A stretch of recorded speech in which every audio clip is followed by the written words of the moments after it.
Hello बच्चों, चलिए प्रश्न को देखते हैं। प्रश्न है हमारे पास, उस समांतर चतुर्भुज का क्षेत्रफल ज्ञात कीजिए जिसके विकर्ण निम्नलिखित हैं। प्रथम सदिश है हमारे पास 2 i cap plus 4 j cap minus 5 k cap और दूसरा सदिश है i cap plus k cap.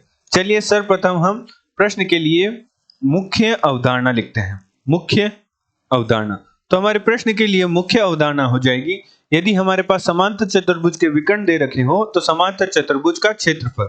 चित्रानुसार हमारे पास एक समांतर चतुर्भुज ABCD है जिसके विकर्ण हमारे पास, विकर्ण के सदिश हमारे पास है D1 सदिश और D2 सदिश। तो हमारे पास क्षेत्रफल का सूत्र बराबर होता है, क्षेत्रफल बराबर होता है समांतर चतुर्भुज के विकर्णों का सदिश गुणनफल का परिमाण का आधा।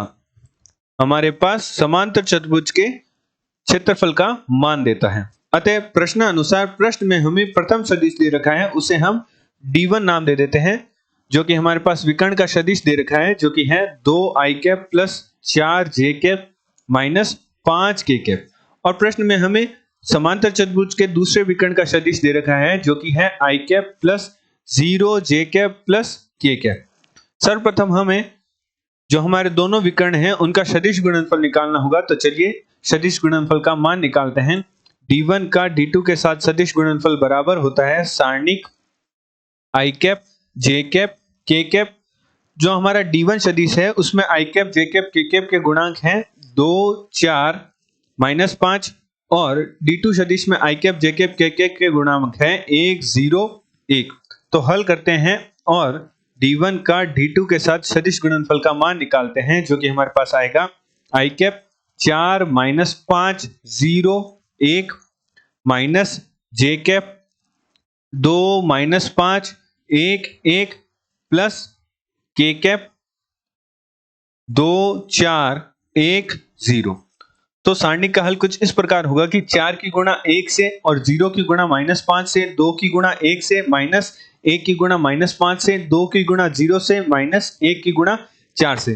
तो चलिए हल करके हम दोनों सदिशों का सदिश गुणनफल निकालते हैं। तो हमारे पास आएगा i कैप गुणा 4 minus 0 minus j cap 2 minus 1 गुणा माइनस 5 तो minus 5 plus k cap 0 minus 4। तो हमारे पास दोनों सदिशों का सदिश गुणनफल, या जिसका दूसरा नाम होता है वज्र गुणनफल, उसका मान प्राप्त हुआ, एक सदिश प्राप्त हुआ, जो कि है 4 i cap minus 7 j cap minus 4 k cap.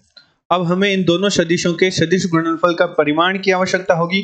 तो चलिए D1 सदिश का सदिश गुणनफल से प्राप्त होने वाले सदिश का हम परिमाण निकालते हैं, जो कि हमारे पास प्राप्त होगा बराबर वर्गमूल। परिमाण किस तरह निकाला जाता है? वर्गमूल i के गुणांक का वर्ग अर्थात 4 का वर्ग, j के गुणांक का वर्ग अर्थात माइनस 7 का वर्ग, k के गुणांक का वर्ग अर्थात माइनस 4 का वर्ग। तो हमारे पास हल करने पर प्राप्त होगा वर्गमूल 81, जिसका मान बराबर होगा 9। अतः जो हमने मुख्य अवधारणा में सूत्र देखा था क्षेत्रफल का, उसके अनुसार क्षेत्रफल बराबर होता है 1/2 गुणा दोनों सदिशों के सदिश गुणनफल का परिमाण। तो हमारे पास परिमाण का मान प्राप्त हुआ 9/2। तो हमारे पास क्षेत्रफल बराबर प्राप्त हुआ 9/2 वर्ग इकाई। आशा करते हैं आपको प्रश्न का हल समझ आया होगा। धन्यवाद।